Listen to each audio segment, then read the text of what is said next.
All right, hello everybody. Welcome to the Circuit Studies Circuit of the Americas edition. Glad you're joining us. If you could, please go ahead and let us know in the chat window that you're here, that you can hear us okay. And we'll get started here shortly as a few more people trickle in. For those of you that don't know, I am Mike Skeen. This is Johann Schwartz. And we're really excited to let you know all about Circuit of the Americas. It's one of our favorite tracks, and we really enjoy it. I'm actually going there tomorrow, so looking forward to it. All right, we got a couple people logging in, telling us they can hear us. That's great. Awesome. We'll give it just a couple minutes. Looks like most people are logging in. All righty. Johann, you want to add anything to our introduction before we get going? No, I think, obviously Mike is going this weekend, and I'm actually going to be going the following weekend to bring in a couple of guys for the Chop Car race. I think there's over 100 cars there, so we'll have some fun there. So as the season is starting and more and more clubs are going to the track, I think if you haven't been there, you'll be amazed by the facility. And don't forget, if you get the opportunity to go up in the tower. Yeah, and for those that may have been there previously but haven't been there yet this year, the track has changed a little bit. There's a few bumps that have developed and gotten worse, so we'll point those out as we go through it. I just tested there about a month ago, and so we have some nice, fresh, new screenshots ready for you to check it out. So we will get that going.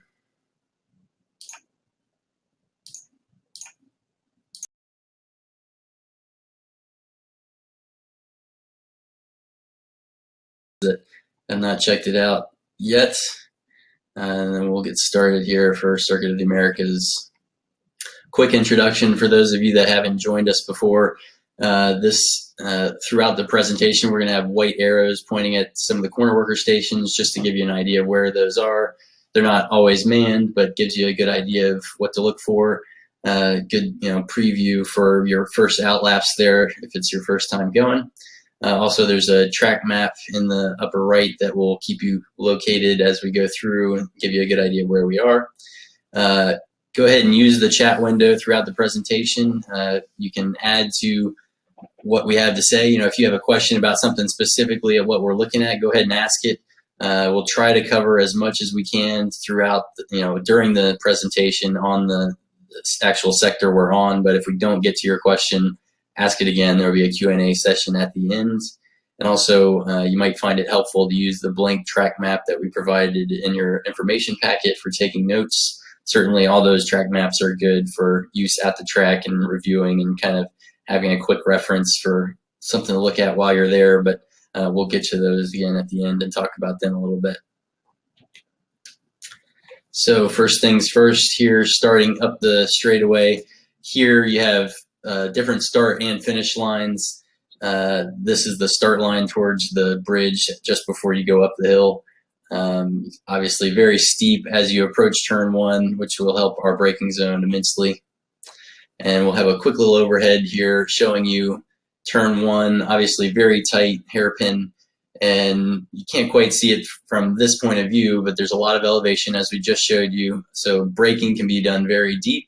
And then the crest of the hill is just as you start to get near the turn in. So you'll start trailing off the brake a little bit, and just starting to roll the car in towards the apex. It's very flat at the apex, and then it starts to go downhill again on the exit. So you want to be able to pick up throttle just from the apex off and be able to feed power quickly.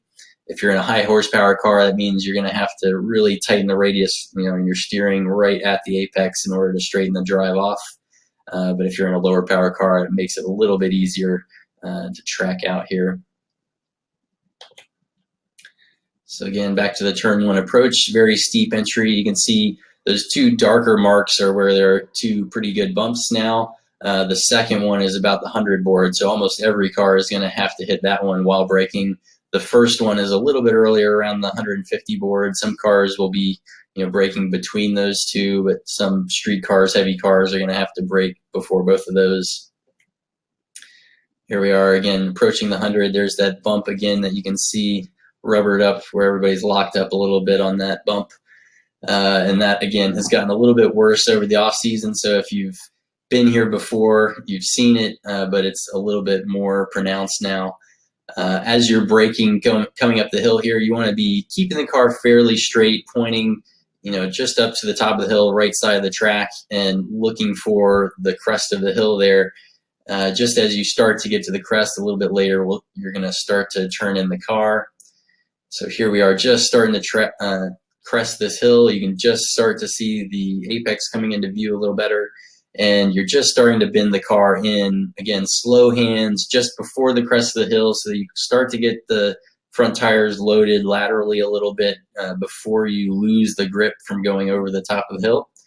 And then you're just starting to roll off of the brake a little bit at the same time. So you are still carrying brake pressure at this point, but you're starting to release a little bit. Certainly if you come over the top of the hill fully on the brakes, you're either going to get a lot of ABS or a lockup, depending on your car. So make sure you can start to come out of it some.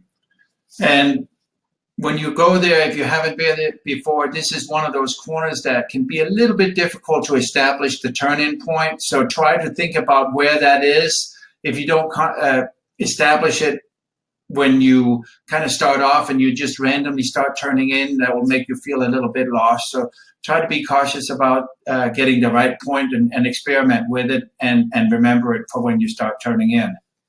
Yeah, and try to be patient here. It's really tempting to start turning in early, but that's really going to hurt your exit speed. And this is true on a couple of the hairpins around the track that we'll talk about. It is possible to, start turning in a little bit earlier and carry the brakes more towards the apex, but then you have to do a lot more rotation right at the apex.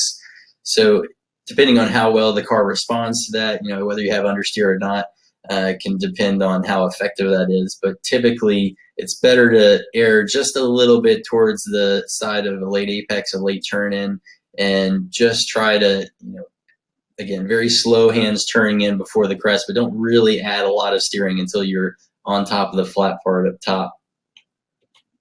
So here we are, we're closer now, and you can see the apex is way off to the left. You're basically even with it, and now you're really starting to add steering. The car is crested, it's landed kind of on the top flat part of the hill, and you're really giving a lot of steering input, and you want to make sure the car reaches all the way to that apex curve. You don't want to be wide of that because it's going to delay going to power on the exit.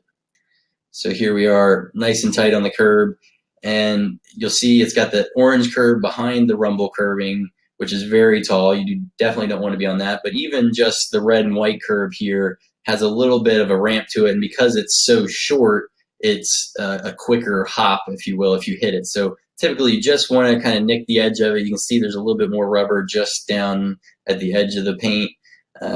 If you use a lot of that red and white curving, it's probably going to hop the inside of the car and make it a little bit less effective. But if your car is really understeering or something, maybe you can use that to your advantage to help rotate the car. But most of the time, I would say just barely touch the edge of the apex, and then again quickly start looking to track out. And I've seen, I've had some good fortune in the touring car in the World Challenge, and saw some guys that was turning in a little bit early, which Mike was making reference to not to do. And sometimes when you start turning in too early, you actually go on that yellow. If your eyes are too much on the yellow or orange part of the curb, and because some of them have this minimum ride height that is pretty high, or if you have a car that is sprung, high center of gravity, it will actually go and compress very hard. And I've seen cars flip there because they hit it right at the peak. So just be very careful. Make an adjustment if you're about to go for that. And even if your car, obviously, fortunately, most cars will not flip, but it can cause some damage because it is an extreme quick compression of the suspension. And then as you come to track out, the track out becomes visible kind of late because it's going downhill so steeply on the exit. But most cars, because it's so sharp, you're going to be very low gear, first or second in a lot of cars, and maybe third in some street cars. But you definitely want to get a good drive off of this corner and straighten the exit as early as you can to get to power. It's not necessary to go way out on the track out curbing. Usually, if you're doing that, you still have a lot of steering input in the car because you've gone to power too early, or at least initiated going to power too early. But a lot of times it's actually better to be a little bit more inside and straightening the drive off the corner so that you can commit 100% to throttle a little bit earlier. And then also where you place the car coming down the hill will vary a lot based on how fast the car is and how well it can go through turn 2. So, in most cars, you want to go ahead and start getting back over to the left, basically hold the steering input. As soon as, the car is kind of gripped up power-wise, you're getting good forward traction, then go ahead and, give it a little bit of left-hand steering input to get it back over to the left. Some cars, it's not as crucial because you don't have to be all the way over left. But there's, again, just a little review of turn 1. Obviously, very sharp. Compress the brake zone is the big thing on using all the uphill to your advantage, making sure that you can start releasing the brake just a little bit as you crest, kind of rolling it into the apex and be able to pick up power very quickly. Also, here and many of the other hairpins we're talking about throughout this track, make sure you're not afraid to add a lot of steering right at the apex. So you might turn in and have 90 or 100 degrees of steering input on the way to the apex, like around the yellow. But as soon as you get to that, where the yellow is ending, right at the apex, don't be afraid to really crank on a little bit extra steering input, get the car rotated really quickly, and then unwind really quick so you can go to power. And just back to, again, the early apex, a mistake that's made, you then will run the bigger radius. People become impatient with getting too early on the gas. The track is dropping, so now you get the push, especially in front-wheel drive, you get the push. Plus, if you run over the curb, you lose grip. So now you all of a sudden very quickly end up on the other side of the curves, and now you have all the trouble setting up for the right-hander in turn 2. So it really adds on very quickly to itself if you are offline here. So as you set up for 2, again, this depends largely on how fast your car is, levels of downforce, that sort of thing. But the plan in most cars is to go full throttle all the way through turn 2. Some cars can't do it, but that's the goal, is to carry as much as you can. Certainly, we don't want to be doing braking here. You can lift a little bit if you need to. It feels like on the entry that there's just no way it's going to make it because you're downhill. There's no real camber yet. But you can see as you get closer to the apex, the camber comes in, it flattens out, even starts going uphill towards the apex and track out. So you do get a lot of grip in the middle of the corner. Do make sure that you're looking up very early so that you know where you want to go. A lot of cars, I'm aiming to be straddling the rumble curb at the apex, so right side tires up on the red paint. Some cars, though, like Spec Miatas, touring cars, that sort of thing, you don't even have to be fully left over here. And maybe the shorter distance can help just from that point of view, but and probably Johan can talk to this a little bit more, but sometimes the curbing is agitating to the car. So if it's not, if it's an easy flat corner in your car, there's no reason to abuse the curb here. Yeah, exactly.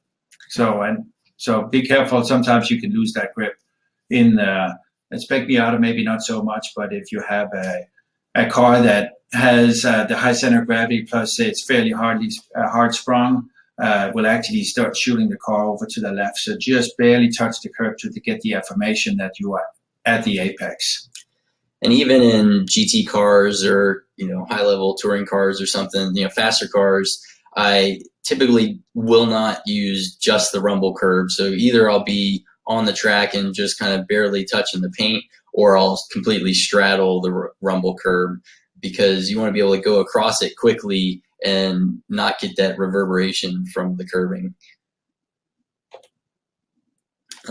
Also here, there are 2 bumps that have kind of developed on the way in. So if you've come here before and you're not used to this, be prepared.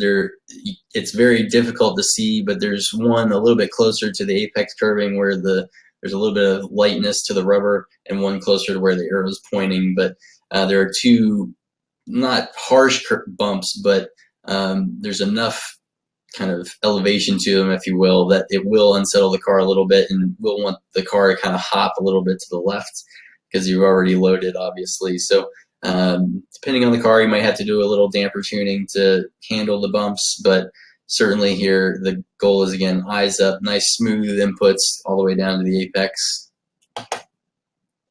And then here you can see pretty late apex straddling the rumble curb. The goal here, again, is to set up for not having to go all the way track left on the exit, because you want to be able to set up for the entry to the S's. So by running a little bit shorter distance and also getting up on the curb to help turn the car, it ends up putting the track out point a little bit more mid-track. And you can see the track is also going uphill, so you get even more grip as you go through the exit. So here we are tracking out. Again, not all the way left. Basically, you want to keep it close to mid-track, certainly no further left than you need to, because you want to be able to get back as close to the right-hand side as you can before the bridge to be able to set up your turn-in for 3, which is a blind corner. So here, just a little overview of the S's, certainly the first part of the S's. You can see down to the left side of the screen is the bridge, the walkover bridge, and the apex of turn 3 just after that. And then obviously 4 is the right, 5 is the left, and then 6 is the double apex right-hander. So most cars, you want to be able to turn in on the power to turn 3, even though it's a blind corner. It's going to take a little bit of work and repetition to know where that apex is and be comfortable with where you're turning in, since you're trying to be on the power. Some cars that are fast but don't have enough front end downforce, so you're going to find it pretty tough, because you're also cresting a very slight rise here. And so you might not have a lot of front end grip and might have to crack the throttle a little bit. Good thing to think about tuning wise, to try to make the car turn in a little bit better there. But ideally, you want to be on the power to the apex and then braking kind of just after the apex, adjusting speed anyway, depending on how fast you're entering, and then be able to kind of late apex both the 3 and 4, so that you're setting yourself up for a good run through 5 and 6. If you go in too far right on the entry to 4, then it really starts messing up the rhythm to the whole complex. But if you can kind of backside or late apex the curbing at 4, that'll help you tremendously. Dab the brake a little bit again before 5, and then you can actually get away with kind of a mid or early apex at 5 and let the car track out a little bit further right, because that extra momentum will carry into 6 and help you set up for a double apex here. So you can really maximize the high speed entry through this section and kind of give it up a little bit in the middle of 6 where you're rotating the car. But we'll go through all of that. Also, there's a bump. If you've been there, you're familiar with it between 5 and 6, but that's also gotten a little bit worse. The car is going to take a pretty good hop. But also notice then, all the way through 6, you want to be on the power through the exit in the last apex, and then keeping it kind of right side to set up for 7. But we'll talk about that more as we get there. So again, on the entry to 3, trying to be pretty far track right. If you're in a lower power car, it's not as critical. You can be a little bit more mid-track, but obviously you want to be carrying speed as much as you can on the power. And again, slow hands, just nice smooth inputs, aiming for that curb, which becomes visible as you come over the rise. And then look for, you can just see right in front of the car, there's a little one of those yellow and orange curbs. You want to be apexing after that point. You can see how there's rubber behind the rumble curb, past the orange curb, and you want to kind of get your left side tires just on top of the rumble, or even just inside at that late apex point, and that'll really help you straighten up and keep a little bit left to late apex turn 4 up ahead. So again, trying to be on power through here, and then kind of just as the car lands from the curbing, dabbing the brake and starting your turn in.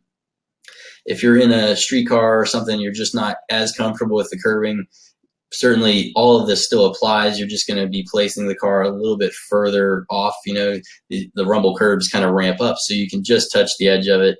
Whatever you're comfortable with, whatever feels appropriate for your car is reasonable. But obviously, the more you can straighten out this whole section, the faster it's going to be. And it's important here that instead of not knowing exactly where you are on the track, and just kind of like if you're either chasing somebody or being chased and you're trying to make up some speed, it's very easy to get behind and going too fast coming into turn 4 where you're setting up. So make sure you have the stable platform going in, because now you are starting to go in. If you go in with more speed, the corners are going to tighten up a little bit, and you're going to get behind, and you're very easily going to end up with oversteer. Now, there's plenty of runoff area, but if you are behind the car that's starting to do that, recognize it, see that it happens, because more than likely in a couple of seconds that car is going to turn around, and depending on what they do with the brakes and so forth, it could be right in front of you. So recognize if somebody's doing it, and recognize it yourself if you're getting a little behind, to make sure you slow down for the next corners coming up. Another thing is, this particular corner is actually one where you can get yourself in trouble. It's rare, but I've seen cars hook it over to the left. If you come in with an early apex and then you get too much braking too early, with some steering input at the apex here, or just even lift throttle oversteer, can cause the car to oversteer over the left, and you see that barrier is pretty close, and they've got some plastic barriers there. So there aren't many places at COTA where you can mess it up, but this is one to be a little bit mindful of. Also, any of these orange curbs behind the rumble curbs are ones to stay away from. They're definitely not going to be helpful, and I've seen a lot of cars damaged, bent wheels, even cracked strut towers from hitting those orange curbings, so be very mindful of those. Also, anytime you're going out kind of first lap or two in a session, you have lower pressures, be very careful with how much curving you use. It's a good idea to just barely use the rumble curves for the out lap, because as you have those low pressures, any of those big hits to the tire can hurt the carcass and cause you a flat later on. So anyway, back to turn 4. You've made a little bit of a speed adjustment while you were straight between 3 and 4. Now you're coming off of the brakes, a little bit of maintenance power, looking ahead for that mid kind of late apex just around the orange curbing, keeping your eyes up all the way throughout. And as you reach here, again, you're trying to late apex just after that orange curbing a little bit, and straightening it out. You can see if your angle of the car is as this one is, where you're planning to late apex just after the orange, it sets you up nicely to get over to the right and set up for going through turn 5. If you're more perpendicular to that orange curbing, that's going to point the nose off to the left a little bit, and you're obviously you have more steering to do to get around turn 5. So again, nice late apex here will set you up well, get you a little bit of burst of power as you go past the apex, and then you'll have to make another little speed adjustment just here before you get to 5. As you're looking at the apex here, you can actually be a little bit early on this apex. You don't have to wait for that orange curb. You can be a little bit before it with your apex, and the reason for that, again, is because you want to carry maximum speed on the entry to the sector where it's very fast. You can kind of compromise 6 a little bit, since it has to be a double apex anyway. You can carry a lot of speed in and be kind of early on the first apex of 6. And this is the corner where things can start if you haven't made the proper speed adjustments, because at this point you've had some fairly open corners. You carry too much in, you may lift, and you can see the tire marks to our right, where people pay the price for carrying too much initial and not made the proper speed adjustment, as well as keeping a stable platform. Yeah, or if you don't late apex those first 2, then you're going to be much further over the left, and that's going to make this turn a lot tighter. So go ahead and be very diligent on those first 2 apexes to set yourself up nicely so that you can get through 5 here. And then again, you've apexed just before the orange. You're starting to come off of the curbing a little bit. You're looking ahead towards the right side and adding power a little bit. You're going to hit the bump here kind of midway between 5 and 6. The car is going to take a hop over towards the right side of the road. Just here, this is pointing towards the bump. Again, you can't really see it, but you'll definitely notice it when you're on track. And your eyes should be up towards the right side of the road. And here again is where we're talking about turn 6, the first apex. You can be very early. You see the orange curb up ahead.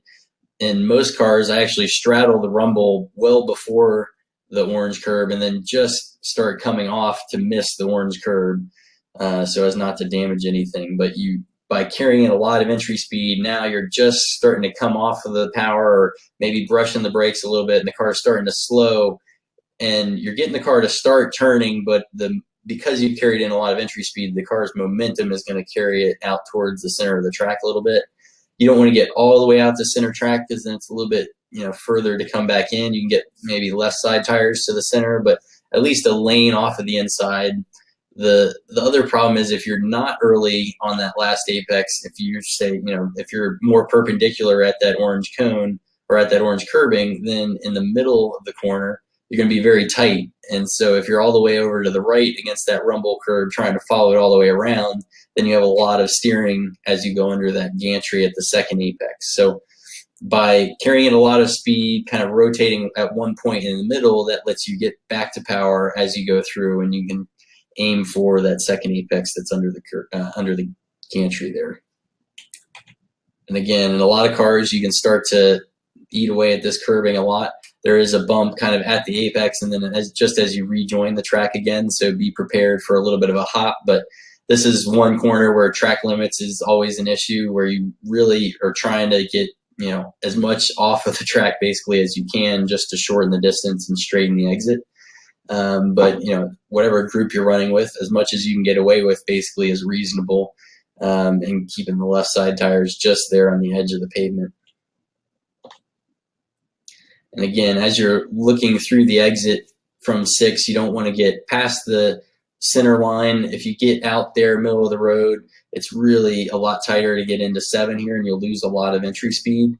There is also an opportunity for passing through 6 and 7 kind of between classes usually. It can happen if you have a really good run on somebody through from the middle of 6 and through that second apex, that you could surprise them and go left and try to get it done on the entry to 7 here. But it takes a little bit of cooperation, and you're both going to really have to slow down to make it work. But typically, under normal circumstances, you want to be able to get all the way back track right along this rumble up here before you start turning in. Also, take note of how the track is starting to go downhill a little bit from the turn in. So as you turn into 7, there's really not a lot of good elevation to work with. But just another quick little review of the S's on the way in, getting your power down through to the entry of turn 3, doing your speed adjustment just after the apex, trying to be a little bit late on the backside of that turn 4 curving so that you can make a nice clean run through 5, over the bump on the power into 6, really early apex for 6 before that orange curve kind of straddling the rumble.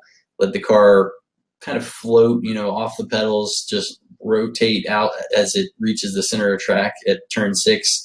And then just as soon as it's pointed back towards that second apex under the bridge or the gantry, start adding power and tracking it out. Again, not past the center.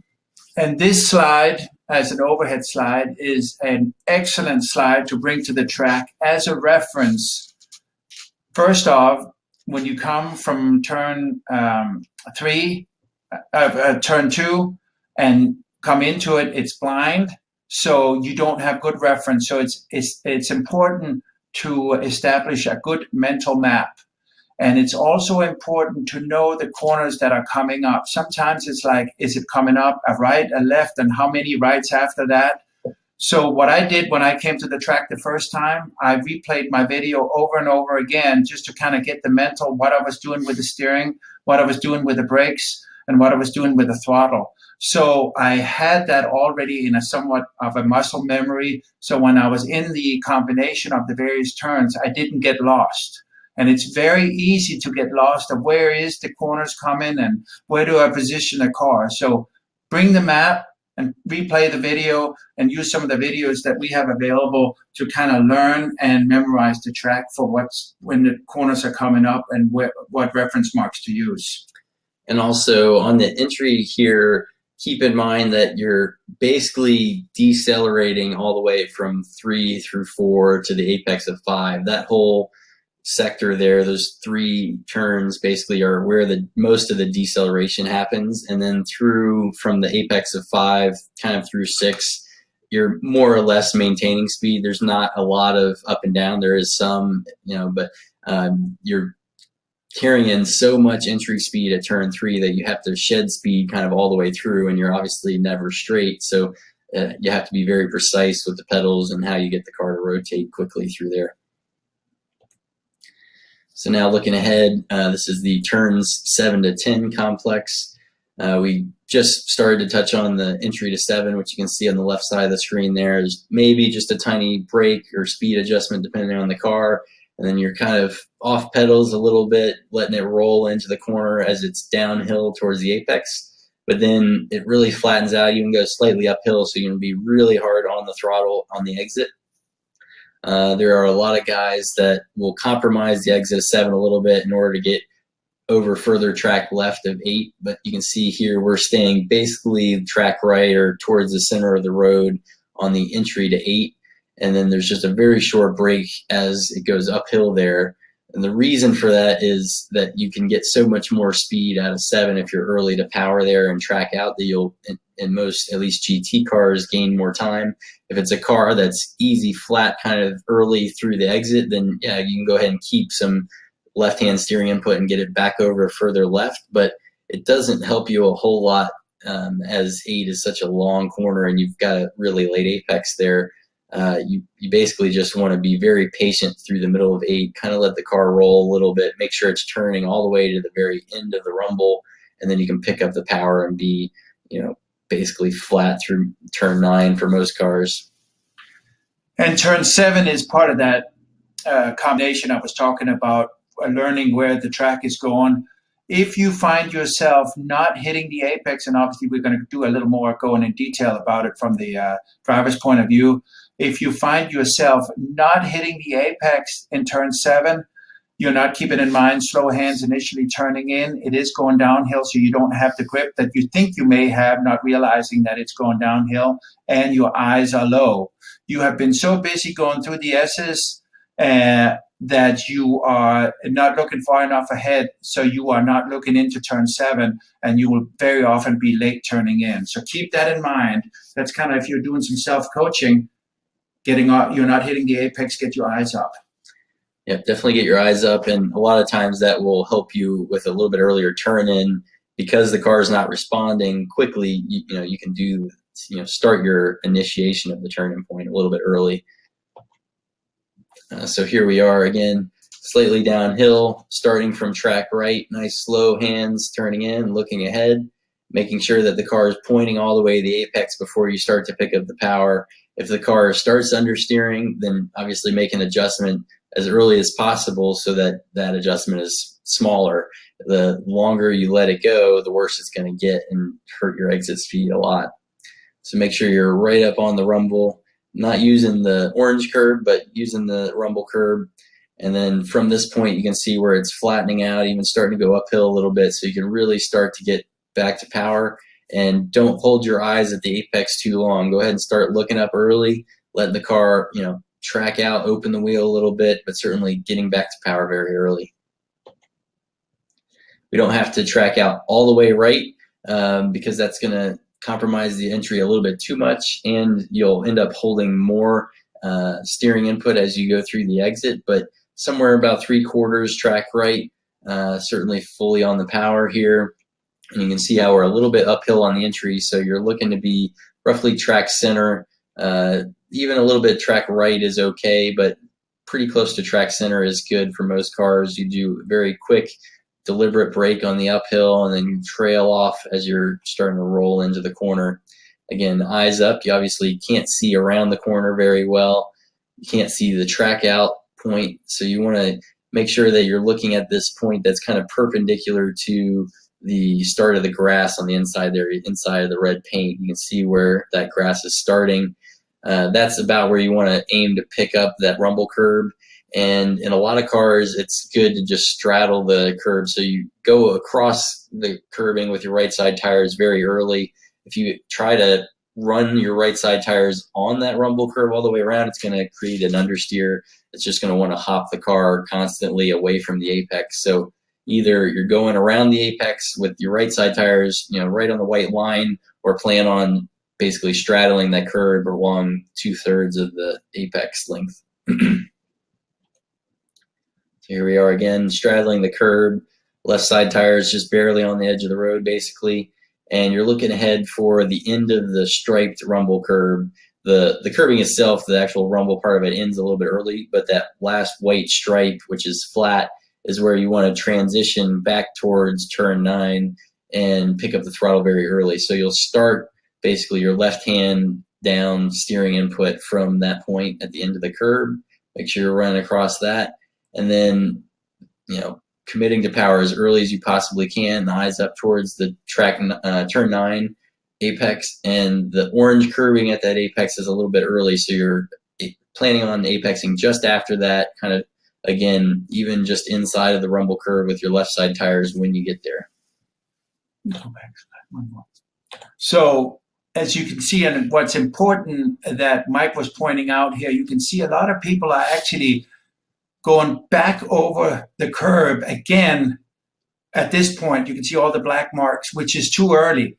If you're on the right side, wait till what Mike was saying, wait till you get to the end and you are now not having to go over the curb one more time. And it's actually a little bit too early to turn in for the next left-hander. So make sure you hold the car all the way out to the right and wait till the end to turn over again. Yeah, and it'll definitely pay a lot of dividends on the exit here, which leads on to a little bit of a straightaway down to turn 11 and a good passing zone too. So it's really critical to set this up well. Again, from the end of the paint, starting over to the left, and then looking ahead towards the apex of turn 9. You can see we're planning on apexing after the orange curb here. You can get your left side tires even just inside the rumble curb there if you'd like. It will obviously create a little bit more of a hop here, but it will straighten out your exit a good bit. So if the car is compliant enough to take the curbing, go ahead and commit to it and use a lot of it so that you can straighten out your exit. And same thing on the exit. If you can, track limits notwithstanding, go ahead and use it all the way out to the grass. If you have to stick, to 2 tires on the pavement, straddle that exit curb, use a little bit of the red paint, but use as much as you can get away with for whatever group you're with. And I think it's important here to point out, if you are deciding not to use the curbs because you don't want to hurt the car, it's your street car, whatever, but if you have to, and you can see on the tire marks to our left why it's important, instead of trying to stay within the curb or come up with a big lift, whatever it may be, then you can see you will spin to the inside by trying to stay off the curb. So make sure you use it if you have to, even if you don't want to. Yeah. And then this next corner, turn 11, is a pretty easy one once you've done it a few times, but it is blind on the entry and it's pretty quick. So it's important to get good references. One is the access road that comes in on the right side over here. It's basically the perfect spot for marking your turn in. Again, slow hands, nothing too quick, but nice and smooth towards the apex from that access road, which should be right on the mark. And then it'll start to come into view as you go over the hill. No reason here really to use the curb hard. There's a little bit of a bump and compression at the apex anyway when you're just on the track. So if you are using that rumble curbing, it's going to create a little bit extra compression and a bump, which is not necessary. And the additional upwards compression from the curbing as the car is sinking down and compressing into the track is going to make it a little bit more harsh. So nothing too special here, just nice smooth inputs. Don't pinch the steering through the exit. Just go ahead and let the car track all the way out towards the exit curb, and that'll set you up well. Again, just a little bit of a review through 7. Make sure you're patient with the downhill entry, getting all the way to the apex, and then picking up the throttle very hard as early as you can. Track out the car. Again, this is a little bit car dependent on how much power, how much grip there is, but you can be most of the way track right on the exit and just hold that steering input to get you back towards the center of the road for a short break on the way in. And then, depending on how much curb you want to use through turn 8, either straddling the curb or just running along the edge of it, but mostly focus on nice late apex so that you can be early to power through 9. And then 10 is not too much of an issue, should be easy flat. Now we'll talk about 11, which is a very important corner because it's a good passing zone on the way in. If you've gotten a good run from 8, 9, and 10, then you can make something happen on the entry, but also it leads on to the longest straightaway here, so it's very important to get a good exit. You can see here that you want to have a little bit of a late apex. You want to get more of the steering done on the way in. If you're bringing it in too early to where, that's where that red to yellow transition is, if that's a little bit more straight and you're over more left, then you're going to have more steering to do at the apex, which means you're going to be later to power. So try to be patient. You can see there's a corner worker station basically right off to the right side there where the red line is ending. And that's kind of a good indicator, when that goes through your peripheral, that's where you're really starting to add some steering input and get the car down to the apex. But make sure you're compressing the brake zone here. There are a few bumps in the brake zone, so be careful of that, but mostly focus on a good exit here. And this is a perfect example about if you drive there, you may not think about how much of a decreasing corner this is and why it's so important to be late apexing. Two common mistakes is early apex, because that's what the brain says, I want to carry some entry speed in. And so people start creeping in early. It's important that you keep the car over to the right and then start turning in instead of creeping in, and then all of a sudden you end up with an early apex and you'll go off on the exit. So be disciplined. There's also a common area for cars to be in between gears. So you may decide to carry the rev limiter for 1 or 2 seconds, but if you have to carry it any further, I would upshift. I've seen a lot of cars that are running third gear out, and they are in between, so they are deciding whether to upshift or not. But if you have to go more than 2 seconds, I'll go ahead and upshift. And also you can see the track widens out a good bit on the way in here. That's to make passing a little bit easier, but it also really deceives your eye into wanting to start turning in. So a lot of guys will start aiming towards the mid track where where the middle of the yellow is from too early, and it just makes that turn in a lot sharper. But again, focus on exit speed here. Work on find your brake point, whether it's the start of the striped curbing, the start of the grass, or one of the brake markers. Pick a good spot and do heavy straight line braking initially. So you have a little bit of an uphill from kind of halfway through the brake zone towards the turn in, but not a lot of one. There's also some big bumps. You can see there's kind of a stripe across the track where there have been some lockups. That's the biggest one. And there's one just before that a little bit. Again, mostly straight line braking. Try to compress it as much as you can, but it's really easy to get in too deep. And then make sure once you've gone over this kind of bump where you can see it's really rubbered up from some lockups, once you're getting over this bump, you're really getting the last bit of your straight line braking, nice heavy pedal pressure. And then as you get closer to that corner station that's over on the right, you're just starting to bleed out of the brakes. Be patient with your turn in. Don't start to crab in too early or creep towards the apex.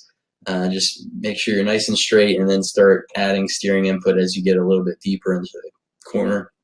So again, you're almost even, it feels like, with that apex. You're almost straight across from it, but you're adding steering input, starting to get all the way down. Make sure you're looking eyes towards that apex. And again, just like turn one, you've got that orange curve on the inside and that rumble, which has a little bit of a ramp to it. So you just barely want to touch the edge of the painted rumble.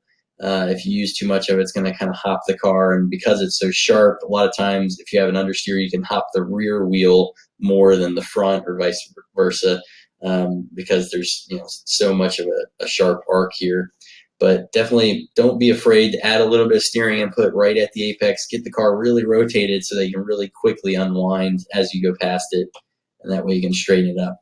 From this point out, you should be starting to unwind, picking up the throttle a little bit, and feeding it as quickly as you can, but being careful not to induce any oversteer or wheel spin, because almost any car at this corner, it's so slow, almost any car is going to have enough power to start inducing a little bit of an oversteer or power over wheel spin if you have front wheel drive also. And then you can see a couple of the orange track out curves which have been added for a few corners. Definitely don't want to track out on those. They'll make the car hop quite a bit, but you can plan on straddling that rumble curb or just going right out to it depending on your comfort level with the curbing. But make sure you maximize the straight line speed by getting back to power as early as possible, straightening the wheel as early as possible, and looking ahead.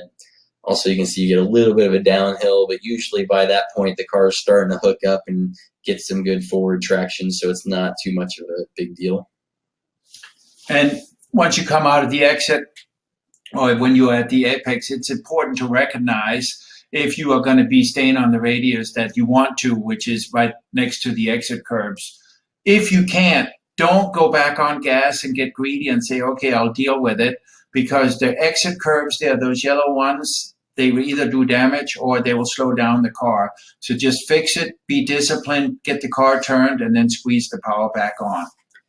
Yeah, and if you have a higher power car, a lot of times if you run the right side tires right on the rumble curb, it'll create more forward traction issues. So if you have a higher power car, it's usually better to be either on the asphalt or straddling the rumble curve so that you're on smoother pavement and you get a nice, good drive off. And then just smoothly bring it back over if you've straddled the curb, or you can even wait and run it all the way down to the end and merge, but a lot of times it gets dirty down towards the end. And then after you're back on track, just kind of run a nice short distance all the way down the straightaway. Again, a little bit of a review. Compress that brake zone on the way in. Don't get greedy by trying to turn in early. Make sure you're patient with that turn in. Get most of it done in the first half of that corner there. So by the apex, the car is already starting to unwind a little bit. You're picking up the throttle nice and early, and you get a good drive off onto the straightaway.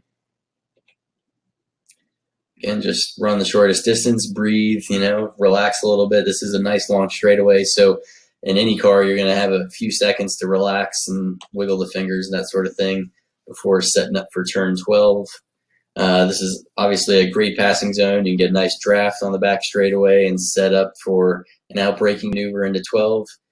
Treat it more or less like turns 1 and 11, where very sharp, basically a hairpin. This one not quite to the same degree, but more or less the same effect.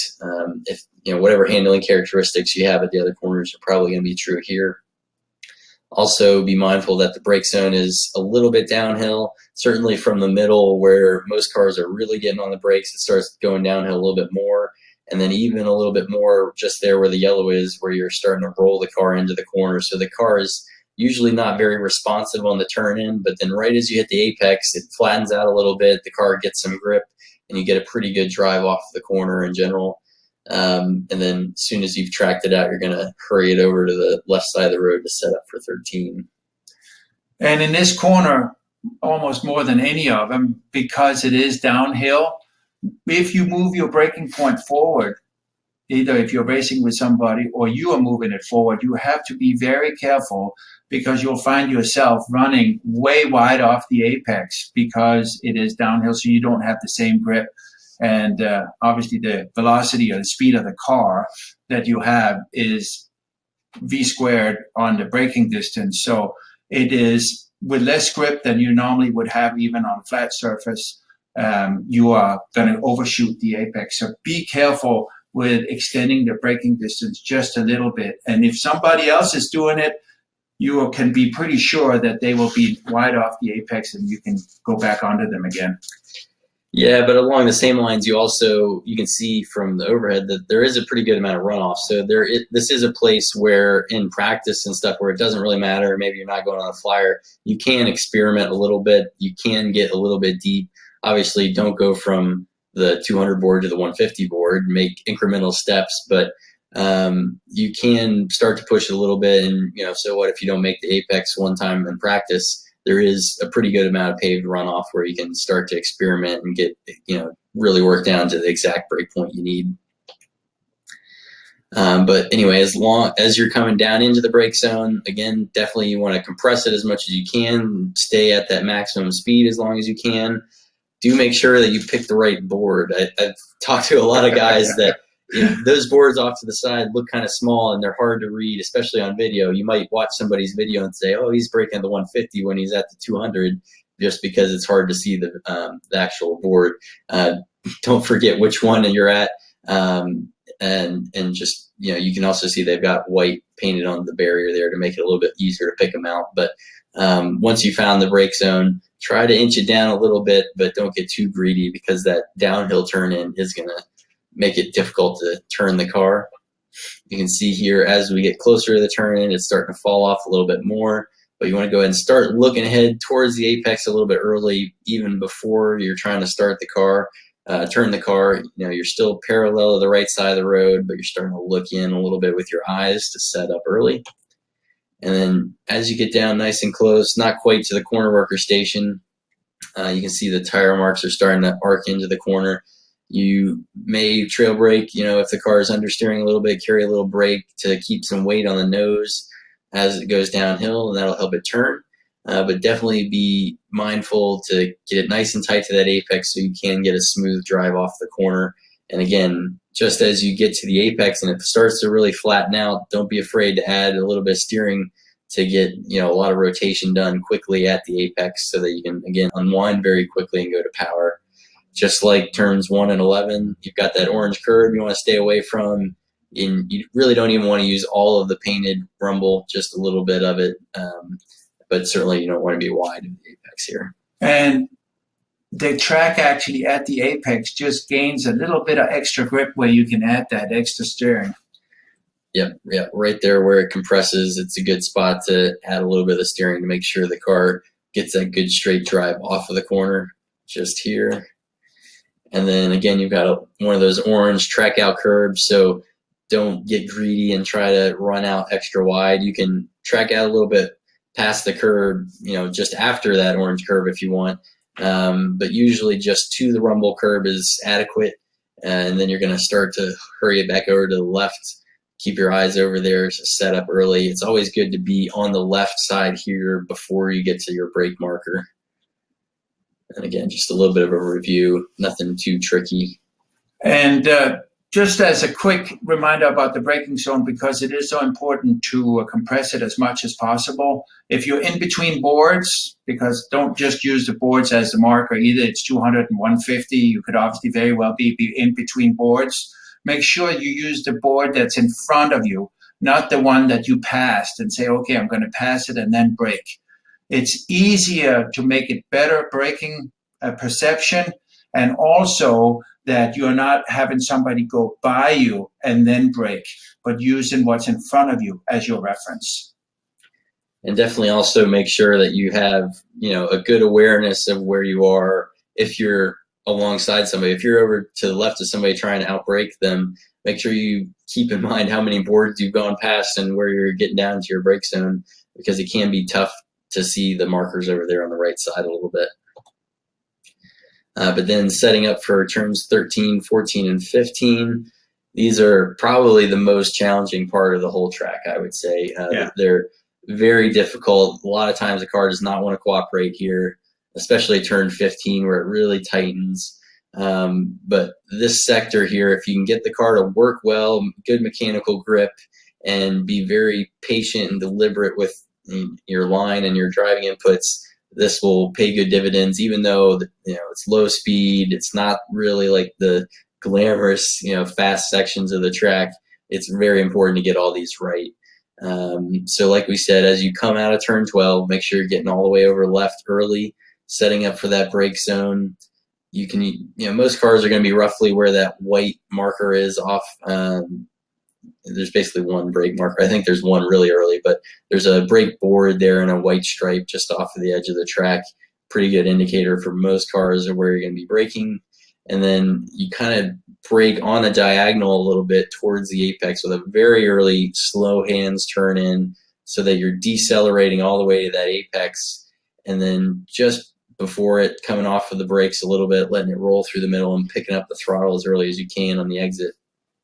The line on the exit varies a lot by car and how the car is handling. If you're a higher horsepower car, that whole green section off of turn 13 through 14 is going to need to be straighter. So you're going to hold the steering a little bit longer right there past the yellow. That way you can open the wheel a little bit more quickly, but you're going to be tighter to the apex of 14 so that you have less steering input through that long kind of exit there.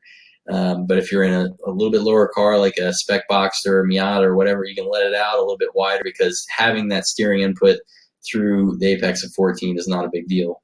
And it lets you get back to power earlier from 13. Going into 13 also, it's especially if you are in a heat and a battle, going into that, people would tend to overshoot 13. They don't get their eyes up soon enough into the apex, so they go too fast for too long and don't get the eyes and miss the apex by quite a bit, and that messes up the whole next combination. So you're not just lost in the 13 apex, but now you are, in a sense, late and having to catch back up for the rest of the combination. Yeah.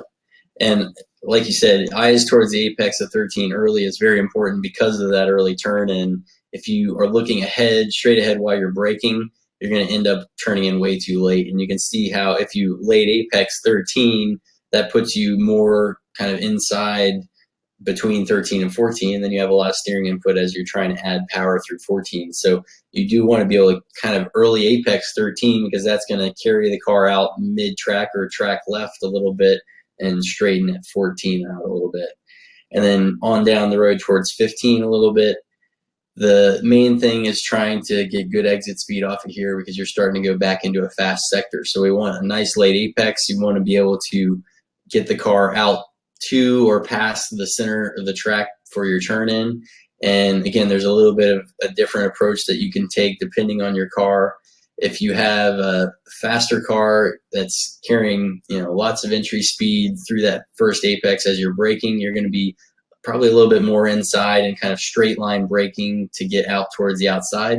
If you're in a little bit slower car, you can, it's easier to turn between 14 and 15, so you can bring the car over to the right a little bit more, and that makes the turn in a little bit less sharp. So you can brake, that whole red braking zone into 15 can start from a little bit more mid-track or track right even, and then you don't have such a sharp turn in once you get up towards the end of the red and into the yellow.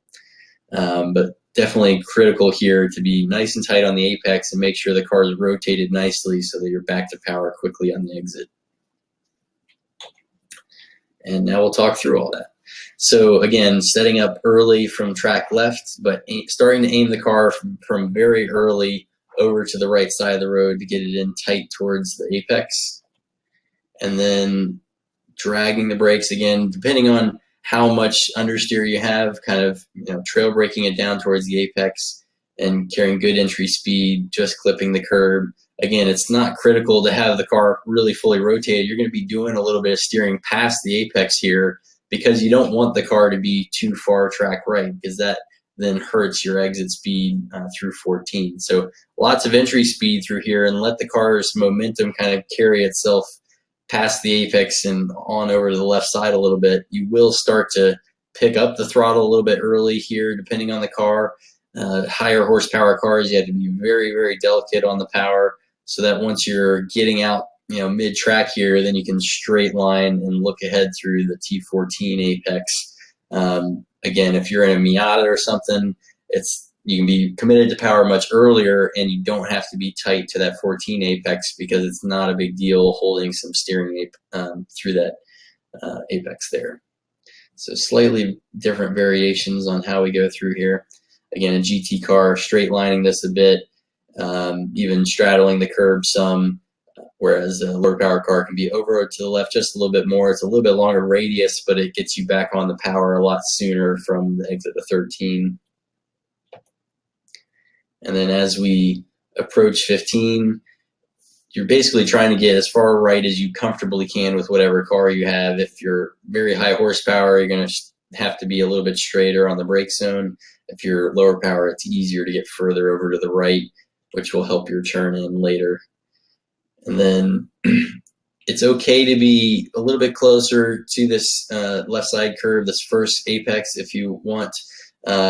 Definitely, if you're a heavier car that's got to do a lot more braking here, then it's okay to be a little bit straighter through there. If you're, again, anything that's a little bit higher downforce, more grip, or just a lower power car, then you can be a little bit further track right, which will set you up nicely.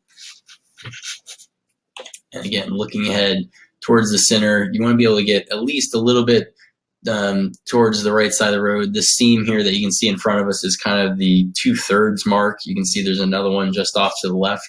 So we're a little bit right of center here, getting the kind of brake release starting to happen and adding a lot of steering input so that we're starting to point towards the apex. You can just barely see the apex in view on the left side of the screen grab here. But you want to go ahead and get your eyes towards that apex very early so that you know what you're aiming for. And again, make sure you get nice and tight to the curb, not on the orange, just touch the rumble a little bit. And right here, you should be getting, the car should be pretty well rotated. You're getting the last bit of steering done. You're starting to open the steering input as you go past the apex so that you can get back to power nice and early. And again, tracking it all the way out. Here, you can just sort of see one of the orange curbs on the edge of the screen there. That really limits how much of the track out you can use here. And so because of that, it doesn't really help to be out really wide. Basically track it out to the rumble, and that's adequate. And then you'll start to set up for 16, 17, 18, the carousel. So one way to kind of, if you are feeling that you're a little bit lost through this combination, and I know I'm repeating myself, or we are repeating ourselves when we say about keeping your eyes up, but very often that's the case. If you have the low eyes and you're feeling like you're a little disoriented about where's the track going, I'm not getting to the apex and all that, if you get your eyes up, that automatically smooths you out through there.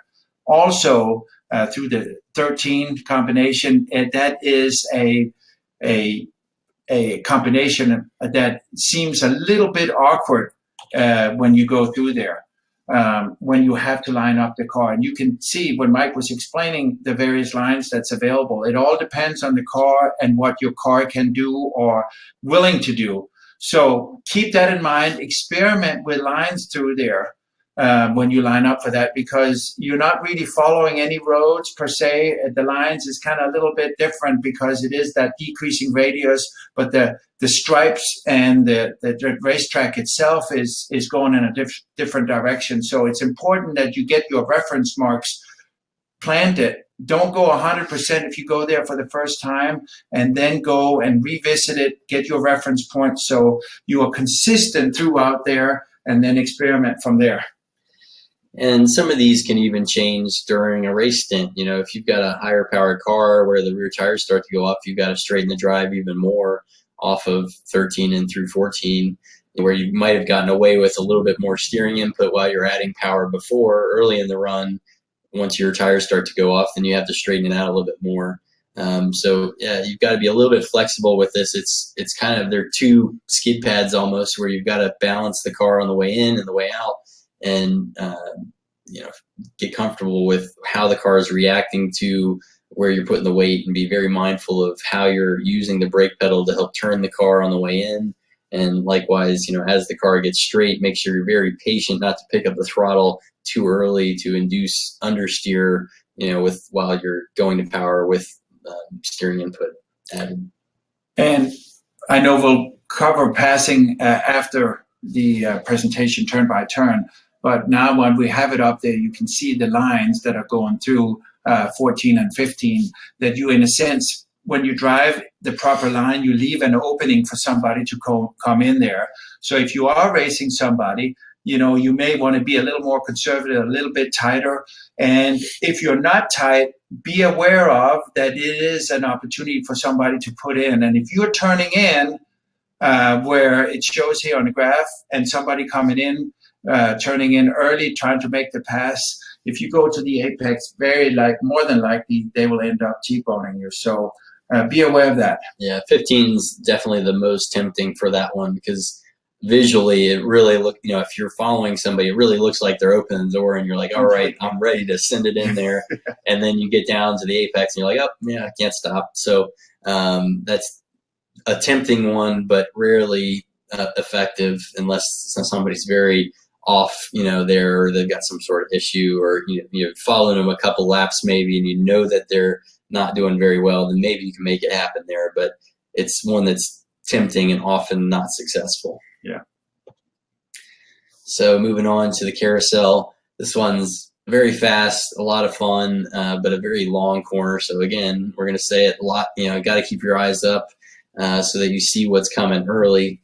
The visual references to use, obviously you have the bridge overhead on the way in just after the turn in, and then there are basically three apexes. There's one just as the green turns the yellow on our line, and then right in the middle where you're apexing, and then just after where the yellow turns back to green.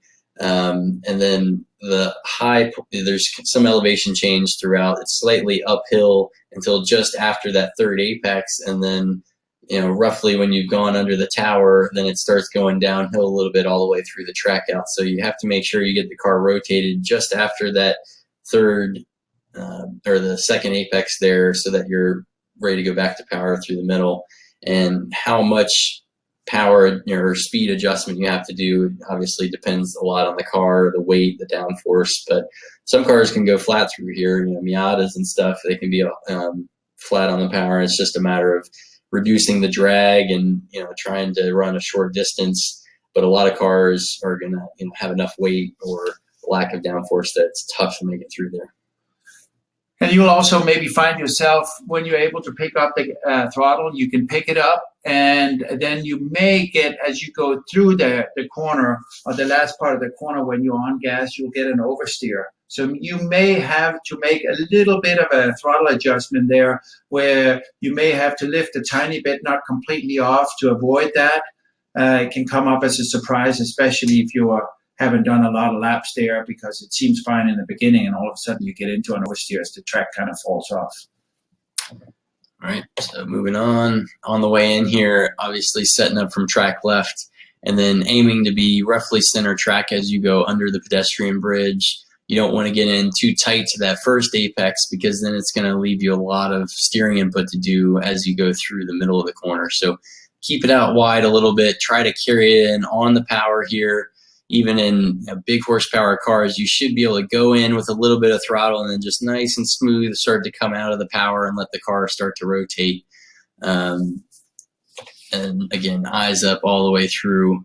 Again, not too close to this first apex, trying to be just half a car width or so off of the apex, and looking ahead for this second apex to come into view. This is the most important one, I would say, of the complex here, because if you are wide of this one, then it's very easy to get out into the marbles in the middle of the corner, and it's very difficult to get the car turned for the exit. So this middle apex is the one to really watch out for. You can use the curb here some if you want. A lot of cars, you just need to clip it a little bit, but it is okay to use the curb and even kind of use it a lot. You get up onto the red paint just a little bit, but in most cars, I would say, unless you have an understeer where you're trying to get the car really rotated, just clip the curb a little bit. You can see we're still heading uphill here, just barely, but the crest is just ahead here after the second apex. So you're still shedding speed, decelerating a little bit all the way until you're getting to that high point, and that's where you really got to get the car to rotate and start down the hill on the power. So once you've gotten here, this should be your final speed adjustment, whether it's a little brush of the brake, very light brush of the brake, or just the long lift out of the throttle. Then this is where the car is starting to point back in towards the apex. And again, this one is where you can kind of play with different lines. A lower power car can run a little bit wider. It's okay to, you're still easily on the power with a little bit more steering input. But if you're in a higher horsepower car, then when you're adding power, if you're out wide with that steering input, you can induce some oversteer or induce an understeer depending on the balance of the car. But if you're a higher horsepower car, you might have to run it a little bit tighter to the right side curbing just to straight line the exit a little bit more. Also, as we get a little bit further along, you're going to notice there's a big bump now on the exit, which has gotten a good bit worse. So the car is really going to want to hop towards the left side of the road here on the exit just before you kind of leave the inside curbing there. So it's just something to be aware of. Again, you might want to consider a setup option for it, but you definitely don't want the car to be too nervous or towards oversteer on the way out here, because as you go over that hop, it could induce more of a slide. Definitely get your eyes up towards the exit, making sure that the car is tracking out. Doesn't have to be all the way to the left side of the road, because then it can be very difficult to get all the way back. But certainly here, as you're coming out with a lot of speed, turn 19 looks very sharp, and so you want to be able to set up early to get the braking done and get turned in. But it's actually a pretty quick corner, so you want to be able to get the steering done, the turn-in done a little bit earlier than visually it looks like it should be done. You can see the white stripe over there on the Armco just before the corner worker station. That's where you want to be. When you're perpendicular to that, you want to start your turn-in. But you're going to be braking on a diagonal across the track to get yourself over there and set up. There's no way you can get over all the way to the right and brake parallel to the edge of the road. So again, just a quick overhead, making sure the speed adjustment gets done in the middle, just clipping that center apex. And then just after that center apex, where the track crests a little bit, is where you get that final rotation done, and make sure you pick up the throttle as early as possible on the way out.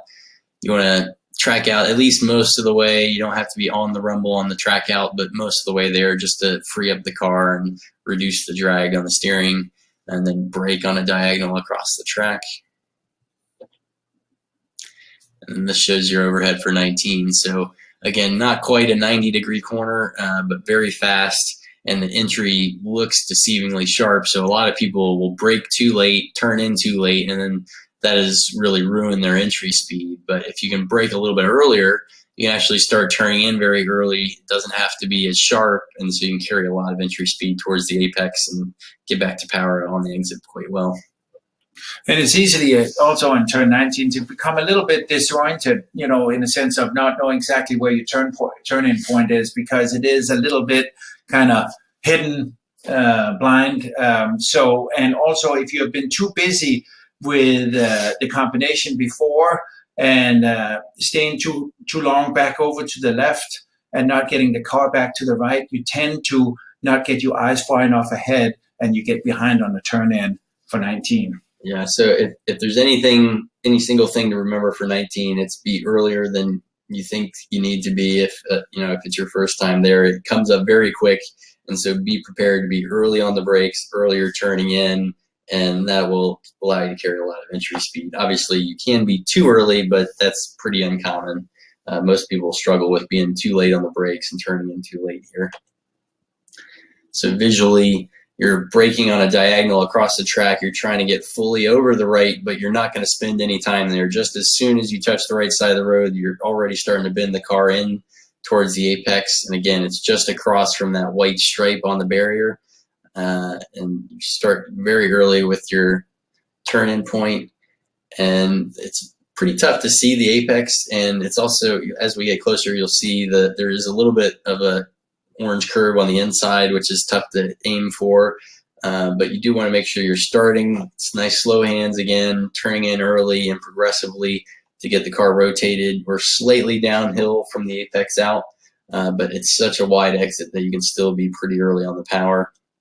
And so here you can see this orange curve is not quite as tall as a lot of the other ones. So in some cars, it can actually be used, but in a lot of cases, it'll really make the car hop on the left side. So you just want to be right at the edge of it. Your left side tires might touch the left side or the right side of the orange curve and kind of be on the seam between the two curves, between the rumble curve and the orange one. It's kind of pyramid shaped, so it slants away from you, and then there's a peak there in the middle where you can see it's really rubbered up. You can also straddle it depending on what track limits are for your group, but in order to fully straddle it, a lot of times your right side tires are kind of borderline on the track, so that can be an issue if depending on the group you're with. But be careful of that. You really don't want to hit it square. It's either just nick the side of it or straddle it entirely if you have enough ground clearance. And then try to get back to power very early here. Basically, as soon as you come off of the curb here, you should be getting back committed to power, letting it track all the way out. And now that they have also added a second rumble curb past the first original one that was already there from the beginning, you can track out onto it. That one does get a little bit steeper, and there's more of a fall off behind it. So if you're a low ground clearance car, if you get right side tires all the way out onto that red stripe, you could very well bottom out the car on the peak of that rumble curve. And there's obviously a reason for that, because everybody was running way wide out there. Yep. So obviously, there's a lot of paved runoff, and it's if you need it, use it. Don't pinch the car and hook it over the left over there. But in normal cases, usually I'll track out kind of straddling the first rumble curb, but not getting my right side tires all the way to the red stripe there. Again, just a nice overhead view. Make sure you're early on the brakes, early turning in will get you a lot better entry speed than trying to, be the last of the late breakers in this case.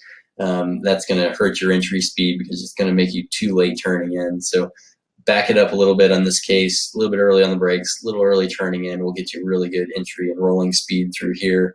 And there's not a huge straightaway afterwards, so not critical to be really hard on the power. It's more about minimum speed here. And then the final corner, turn 20, don't park your jet at the turn in and the brake zone. But Google Earth here had a nice flyover for us. But you can see there is that bridge gantry there, advertisement gantry that's just before the access road, and then that access road is also kind of a good reference point for your brake marker, depending on where exactly it falls for your car. And then there's kind of some white stripes also in the AstroTurf over there to the right of the striped curbing, but this one's slightly uphill on the way in. Can use a little bit of trail braking sometimes, but this one is more important to get good exit speed here. You have a fairly decent sized straightaway and a very good passing zone with the uphill brake zone at turn 1. So definitely work on good exit speed here, and don't get in too deep because it'll really hurt. So pick your brake marker, whether it's the access road there, or the white stripe on the Armco, whatever the case. Do nice heavy initial brake, heavy on the pedal pressure in a straight line, and then as you get up closer to the turn in, starting to just bleed a little bit. Little slight trail brake to help keep some weight on the nose and get it in there. But definitely make sure you're turning in early enough to get all the way to the apex curving. You want to be basically perpendicular to the orange curve when you get to it, if not just a little bit past it, a little bit later apex if you need a little bit straighter exit for, putting down the power in a higher power car. But again, don't want to be on the orange curve here. Just nick the edge of it a little bit. Use the rumble curb as long as your car is comfortable with that to shorten up the distance. And then back to power, picking up the throttle as early as you can. Again, nice and smooth, slightly uphill here, so grip is reasonable, but it's another tight corner and a low gear, so you do have to manage the power on the way out. Make sure you're unwinding the wheel as you get power. And again, you have those orange curvings on the exits, so you want to just avoid that as you track it out. And you can kind of straddle the rumble curb, and just your right side tire will just miss that orange curving. But you want to use the full width of the road here as best you can to get the best exit. And it is very common for people to start early apex and trying to get a little more radius and thinking that they can go on the other side of the curb. And if you hit the orange bumps there, then that will really hurt your exit speed and also upset the car greatly. So be a little disciplined with that. Don't try to make speed up by going in early, and try to gain some radius. And also you can see on the left side over there where the arrow is pointing at the corner worker, that's actually the finish line for most cases, not every group I guess, but it's a little bit short of a run there to the finish line if your group is using that. So if final lap deals, you don't have a whole lot of time to make anything happen afterwards, but something to keep in mind. And then just a little review, obviously, make sure good exit speed, nothing too critical there. All right, real quick, let's look, we've got a couple of questions we'll address before we get all the way into the maps. Bill says, in the write-up you imply that the orange curves aren't always there. Are they removable? They were when I was there. Yes, they are removable. I've definitely been there for some PCA races and such where there are absolutely no orange curves in sight. So track limits were a huge issue, especially through the S's. People were just straight lining basically the whole thing. They are removable, and there are actually a couple different height versions. In some of the Pro Series, they'll actually add even taller orange curves through the S's, which are, you really can't go anywhere near. Most of the time, I would say they're probably out there, but not a huge difference. Byron asks, where can I find the slides we're looking at? I don't see them in today's email attachment. This presentation goes out after with the replay, so you will get a PDF with everything you see here. Today's email would have only had the turn-by-turn guide and these track maps. So you will get all of these here shortly. And going backwards a little bit, Robert, you asked how would you classify a M235 3 horsepower? I would say it's kind of a mid-power car, especially as the touring car BOP has hit it pretty heavily. So yeah, mid-power car and a little bit heavy. So basically all the lines you see here, GT kind of lines are going to be pretty applicable. You're definitely going to be straight lining exits a little bit more, getting the car rotated and all the tight stuff really quickly in the middle so you can straighten the drive off of the corner. All right, we will go ahead and get into these track maps a little bit as you guys think of some more questions. We will have the Q&A session here shortly if you guys think of some more. But this is the quick reference map, which you should have gotten in the end of the information packet that you saw today. It would have been after the turn-by-turn guide. This is just a really good thing to take to the track, be able to look at between sessions. Gives you, quick and dirty version of what we've just talked about. The most simple things that you need to think about between a session. Really good for reviews to go through, on a short notice. This is if you were only bringing one thing to the track, that would be my favorite. Absolute recommendation to revisit and brush up on the track when you go back out there. Yep. And then we've got a wet map, which just goes through a little bit of what to consider when you're here for a wet track day. We can go ahead and talk about it a little bit. Really, not a lot changes, except that you will, in a lot of cases, be looking for offline grip in brake zones. So you might be, a little bit inside, more mid-track, trying to stay off of the rubbered up areas for those brake zones.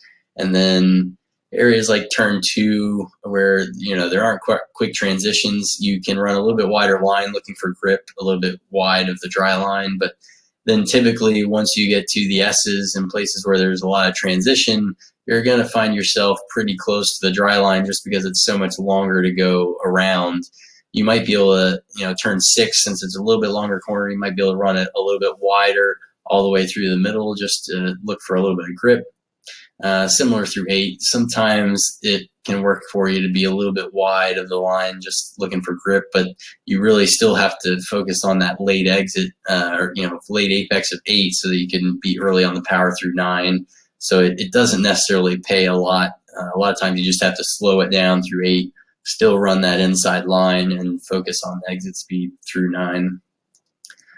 Turn 11, biggest thing is compressing the brake zone, being a little bit offline for the braking, and then you can be kind of opposite the dry line. Just go in real deep, pivot wide of the apex, and then straight line the exit off a little bit, focusing on exit speed. Again, if you have high powered car, sometimes you got to be inside, more mid track on the exit, just to find a little bit more grippy section of track, something that doesn't have the rubber on it from the normal power down area. Same thing, turn 12, a little bit offline braking. Here also, last year, this is one of the brake zones that they had ground down for the MotoGP race, so almost exactly a year ago. Also, they did it in 11, but the bumps have gotten worse there. But anyway, so the pavement is a little bit more abrasive there, but on the normal dry line, it's rubbered up, so it's back to being kind of slick and greasy in the rain on the dry line. But when you do get offline, that pavement's a lot more abrasive, so you do find grip there. And then as you go through the apex, sometimes you can be offline. That whole 12, 13, 14, 15 section, you're crossing the line backwards and forwards and every option, looking for grip. There's no real consistency there. I would say the biggest thing is at 15, looking for exit speed. So a little bit wider arc on the entry, can help you set up for a straighter exit. But through that 13, 14 section, it's basically just trying to keep up the minimum speed and add power as best you can. But there's no real golden rule as far as the rain line through there. Through the carousel, you can run a little bit wide all the way throughout, looking for grip anywhere, wide of the polished line should find you more grip, depending on how much rubbers, marbles are out there. And then same thing, 19 and 20, basically a little bit wide on entry, just setting up for a little bit later apex and getting yourself back to power early. But no big tricks. There are, sometimes you can find, like down the hill from 2, there's a little bit of a river just coming down the hill. But for the most part, this track drains fairly well, so you shouldn't see any massive stuff. Again, sometimes at 18, you'll run across some water there that had been, like channeled along the curbing on the inside, and then it'll start to cross as the road levels out. So you can watch for that. But for the most part, pretty fun place. You got some good runoff to play with, searching for grip. The 16, 17, 18 combination, you don't have confidence and trust the car is going to stay on the outside there. Sometimes it can be a little slick on the inside. Yeah. So you can gain a lot of speed through there. All right, and then on to the passing map. You can see there's a lot of passing zones here, and this is one thing about the track that I've learned to really enjoy after going back. When I first went there, just doing some coaching and DE kind of track day stuff, I thought, this isn't, that great. Everybody loved it and talked about how awesome it was because it was F1. But to me, just driving the track wasn't as rewarding as when I started racing there and realized how many good passing zones there were. So you can really take advantage of a lot of the track as a passing zone. Obviously, into 1 is very good. Out of 1 into 2, you can do something if you get a good drive off, but a lot of times running too wide through 2 is difficult anyway. And if you do go too wide through there, you're going to need to get it sorted out before 3. Really don't want to initiate anything there because it funnels down so much and it gets really tight all the way through 3, 4, 5. Sometimes out of class passing will happen kind of from the middle of 6 to 7. Typically the slower car will kind of stay a little bit tighter line towards driver's right, and the faster car, which usually would have more downforce and grip, would go around the outside of that second apex of 6, giving it the inside for 7. And then sometimes you can make it work again between 7 and 8 if there's power differential and you can get, a little bit alongside, but that's pretty difficult to make happen, within class certainly. And then through 8 and 9, definitely single file and get the good drive off. And even with big power differentials, it's very rare for a pass to be made for between 9 and 10. Typically, even in IMSA and whatever, where there's difference between GT and prototypes, the prototype has to wait and get through 10 and then get the run down to 11. So similarly in TC, TCA, and World Challenge, or GT, GTS, and Sprint X, which not an issue this year, but at this track, those are things to watch for. But certainly anytime, any class, getting a run out of 9 through 10 and down to 11 is a good one. You have a nice brake zone down there to get something done. Just be careful that you don't get in too deep because you've got to be able to get it turned and all the way down to the apex. If you run wide of the apex, somebody's just going to go, do the over-under and get inside of you on the exit and be able to out-drag you on the straightaway. So you got to, be able to break deep, but still make it all the way down to the apex, get the car turned, and get back to power quickly. Otherwise, you're going to have to defend on the long run to 12. And then, same thing. You want to get a good drive off to get a draft and get lined up for out-braking down into 12. And then sometimes it can happen that, if somebody is a little bit wide of the apex or whatever, just doesn't do turn 12 perfectly, you can get a little bit of a drive and force something down into 13. The biggest thing there is if, even if you can't get it fully alongside to get a pass done, if you can get them defending themselves, and get a little bit offline and mess up their sequence through that whole 13, 14, then you keep, doing the over under on them until you get, a good run out of 15 or something and get them into 16. But that whole sequence, it's really easy to get somebody defending, and get them offline to where they're watching the mirrors too much and you get them out of sequence.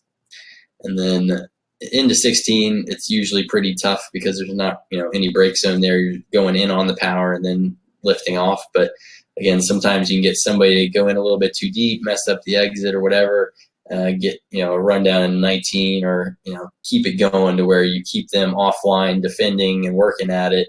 until you either get them at 20 or out of 20, you get the run. So if you can keep somebody kind of playing defensive all the way through that last sector, then a lot of times you can get them out of 20. Yeah, one thing to keep in mind with this map also, obviously the red area is not good places to pass, but use the yellow areas, kind of think about those as also being, if you are making a pass, you are slowing yourself and the other guy down. So if you are battling and there's a car that is a couple of seconds behind you, they have now the opportunity to be right behind you. If you're trying to make too big of an effort of passing in the yellow, try to set up your pass in the green areas and you will lose the least amount of time. All right, and that is it. There is also a blank map in the information packet we gave you. That's just one that we give you for taking notes on, making your own quick reference map, whatever the case may be. It's a good thing for setup debriefs. Also, I use them, during a weekend to kind of make notes about how the car is handling, what you might want to change, that sort of thing. We'll go ahead and switch back over and get you guys to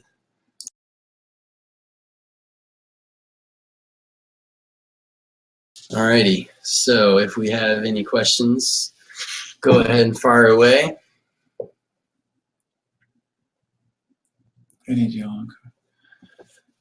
Well, it is a very smooth track. Yeah, in general, it's smooth. There are several bumps.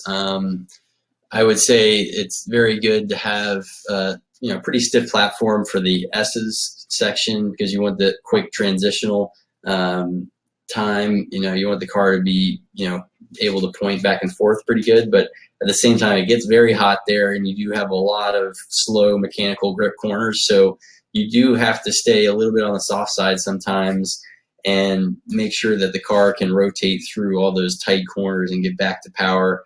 Anything that does have enough power to kind of create wheel spin out of all those, you got to make sure you have good forward drive and focus on good long run tire degradation. So it's very common that rear tires want to go away in a rear drive car over the course of a race stint, and so you've got to make sure that that is something to consider. And then keep that in mind at the same time, especially if it's hot, which very commonly is, that you start off with an air pressure that's not too high. So if you have a long green run or a long session, that you don't have too much tire pressure built up and your tires are going to go away. Yep.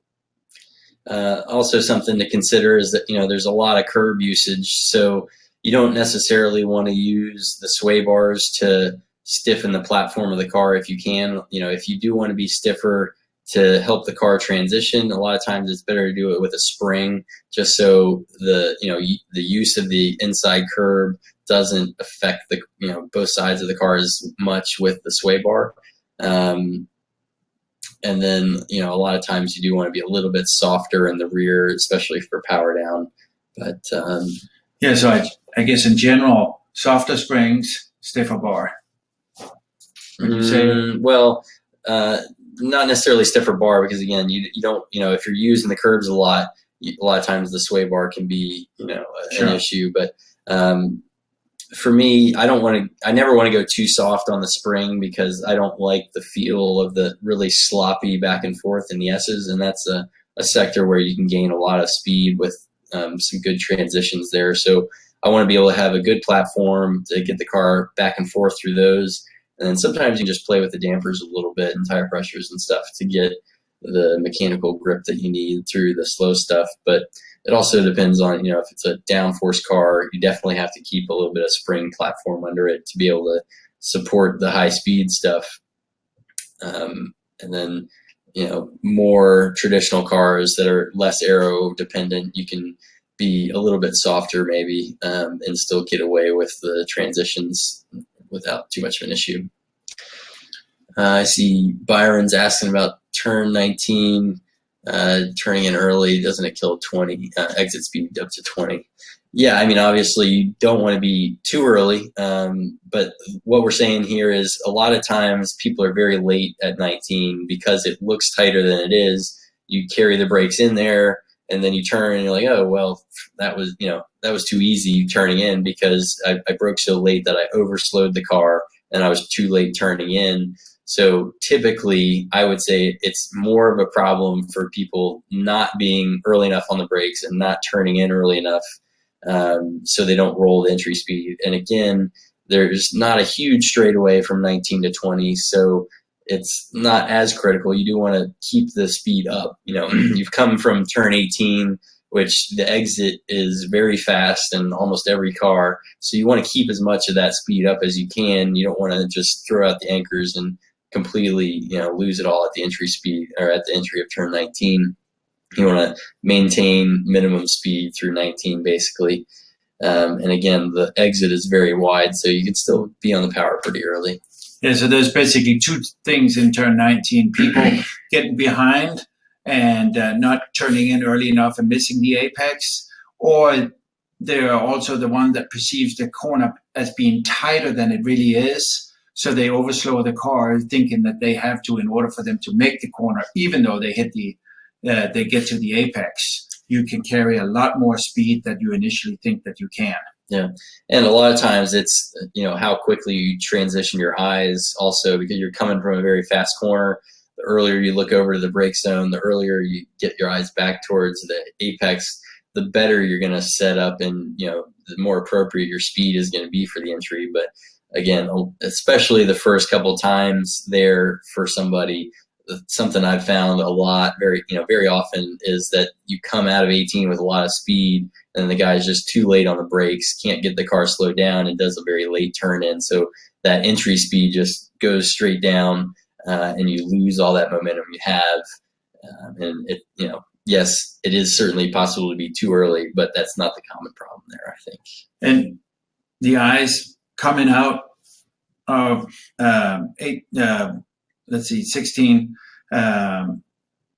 18, where you come out, your eyes are going to the right, to the left, out to the exit curb, immediately has to go over to the right to set up properly, and then immediately back to the left for the apex. So it happens in very quick sequence. So if you get behind that, you'll get behind and not getting into the apex. So it's very important to leave the car with the eyes there. Robert's asking about turn 1. Is there any turn-in reference point? Not really. Yeah, it's a tough one. Yeah. Basically, the apex doesn't really come into view until you've kind of started to crest already. The big thing is not to turn in too hard before the crest. You want to really maximize the braking up the hill. And so you're just starting to, slow hands, turn it in as you start to crest, and, similarly starting to release the brake. But it really becomes a feel thing. And you have to be, really careful that in how you analyze yourself. If you feel like you turn in so early, kind of before the crest of the hill, that you've got to do a lot of steering when you get to the apex, then probably, you're delaying your power, you're too early. But it is also certainly possible to be too late. And if you've gone too late over the crest before starting to turn in, then it makes that turn in very sharp. And so you're going to have to overslow for that. So there's not a really good reference point, but it takes a little bit of a feel for how the car settles as it comes over the crest there, and how much front end grip you have, to coordinate how you release the brake and keep the weight on the front. It's more like a scanning kind of thing, knowing where you are, and then banking that for the next time if it felt good, remembering how you turned in and placed the car properly, turning in and releasing the brake. So there's a lot of things going on in turn 1. But I think after laps where you repeat, and if you have a good memory and study your video afterwards, then you'll be able to get good reference on that. It'll come. And a big shout out, by the way, for Robert. He did very well at VIR. In his first pro race, was running 4th. Unfortunately, got hit, and then went down to 9th, and then finished 6th in the second race. And he ran the circuit studies decal on his car. And I would segue into that. Anybody that's interested, we have several different size decals. So anybody that's interested in decals, we will offer to mail you out and place it on your car. So send us an email if you want some. I see Peterson's asking about the GT1 car at COTA. Yeah, it's going to feel big in some of the sections, certainly the tighter ones, but that whole exit at turn 1 down through 2 and all the S's, I think, are going to be a blast. And even though a lot of the corners are really tight and you're going to have to work on power down out of all these tight hairpins, all those brake zones make for really good passing zones and good racing. So I think you'll enjoy it. It's still a pretty fun track, I think, in a big horsepower car. And certainly there's room for experimentation. There's good paid runoff, so it should be pretty fun. Well, that's the thing about COTA that lends itself to good experimentation. And also, if you are in an endurance race there, whether it's one of the cheaper, whether Chump or WRL, it's one of those tracks that allows for people to run off without necessarily hitting anything. So there's not a lot of full course yellows. So you have a lot of green track time there. So it's that really kind of makes it's something that you don't necessarily think about. But when you go there, you'll realize there's not a lot of yellow flag racing, double full course yellows. I also believe they do hot poles there. So they're very efficient about that. So there's plenty of room to run off and plenty of room to park if your car breaks down so they can pull you off. And they do have outside of the track on both sides, there's a road that goes all the way around the track, so they can get tow trucks to you from inside or outside the track, whichever side you end up on. So yeah, if you can get to any of the holes in the fence to pull off, they should be able to get you nice and quick. Any other questions before we move on and call this a wrap?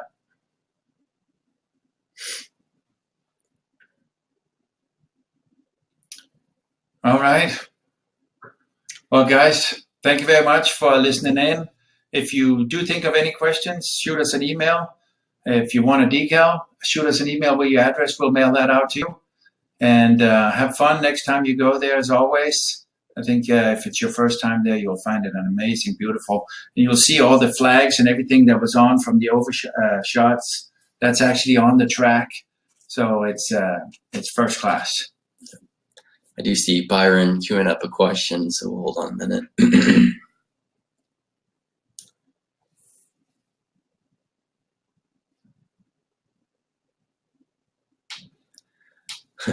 The access roads in April were in very poor condition. Is the track in financial trouble? Well, I don't know the details. I mean, you can read on the internet. There's all sorts of stories about the track and issues.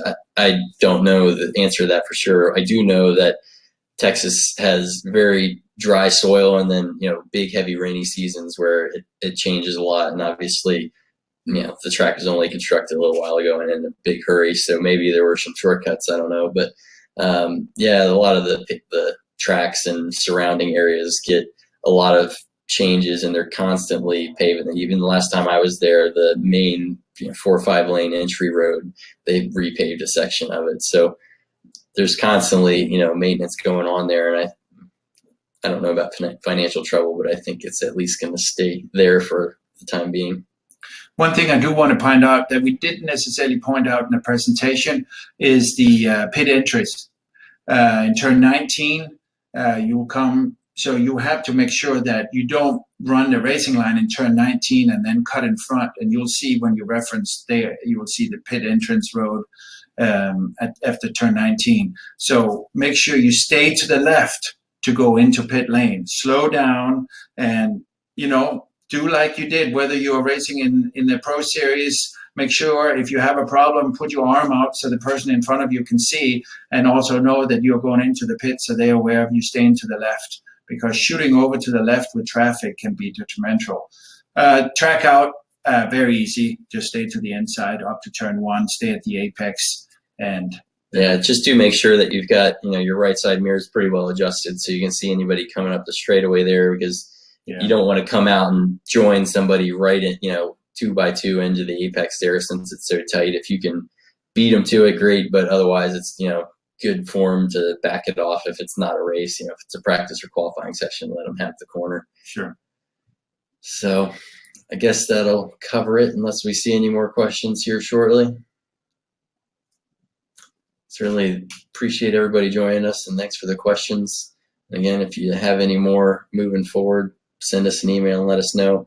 You will see an email later tonight with a replay and the PDF of the full presentation with all the slides that you saw just now, and a repeat of the information packet. We're also going to throw in a couple of videos so that you can watch those. fortunately, they don't go through the live presentation very well, so we don't put them in the presentation. But keep an eye out for that overnight, and see you guys next time. Have fun.